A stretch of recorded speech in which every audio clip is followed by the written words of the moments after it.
जयाप्रदा को आज की पीढ़ी के लोग एक पॉलिटिशियन के रूप में ज्यादा पहचानते हैं, लेकिन जयाप्रदा एक जमाने की शानदार और टॉप क्लास बॉलीवुड एक्ट्रेस रह चुकी हैं। कई सालों तक जयाप्रदा ने हिंदी और दक्षिण भारतीय सिनेमा पर राज किया था। 3 अप्रैल 1962 को जयाप्रदा का जन्म आंध्र प्रदेश में हुआ था।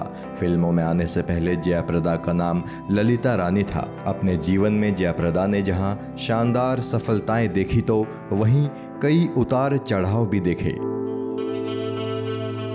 जयाप्रदा की बायोग्राफी तो किसी और दिन किस्सा टीवी पर आपको देखने को मिलेगी, लेकिन आज हम जयाप्रदा के साथ घटी उस घटना के बारे में आपको बताएंगे जब जयाप्रदा की जान जाते जाते बची थी, और ये किस्सा जुड़ा है उनके बचपन से।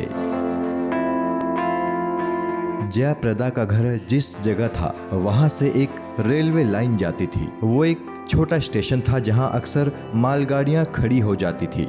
एक दिन जया अपने भाई के साथ रेलवे लाइन के पास खेल रही थी। जया के भाई ने थोड़ी हिम्मत करते हुए रेलवे लाइन पर खड़ी ट्रेन के नीचे से निकलकर इस पार से उस पार जाने की कोशिश की, और अपनी इस कोशिश में इनका भाई बड़ी आराम से कामयाब भी हो गया। भाई ने एक बार फिर ऐसा ही किया और दोबारा भी वो बिना किसी परेशानी के खड़ी हुई रेलगाड़ी के नीचे से इस पार से उस पार निकल गया। भाई को ऐसा करते देख जया का दिल भी यही करने को मचलने लगा, लेकिन जैसे ही जया ट्रेन के नीचे घुसी, अचानक ट्रेन चल पड़ी। ट्रेन चली तो नन्ही जया बुरी तरह से घबरा गई। हालांकि एक समझदारी उन्होंने ये दिखाई कि वो वहीं जमीन पर लेट गई, लेकिन उस वक्त जया की हालत बहुत खराब थी। वो डर के मारे कांप रही थी।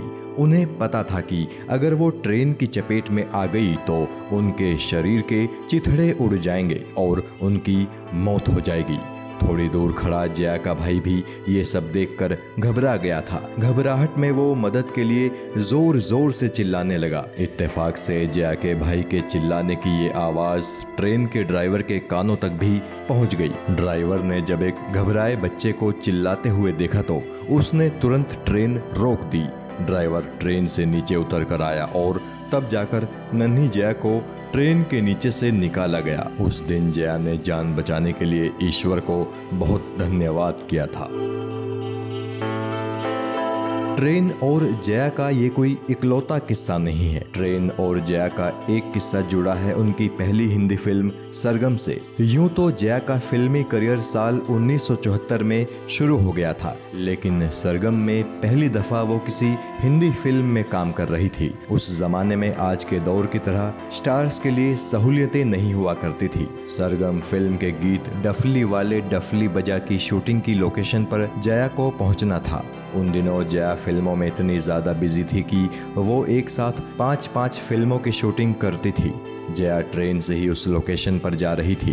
डायरेक्टर चाहता था कि सुबह की रोशनी में उस गाने को शूट किया जाए, इसीलिए जया रात को ही ट्रेन से लोकेशन के लिए निकल पड़ी थी। जया इतनी ज्यादा बिजी थी कि उन्हें नहाने का वक्त भी नहीं मिल पाया था।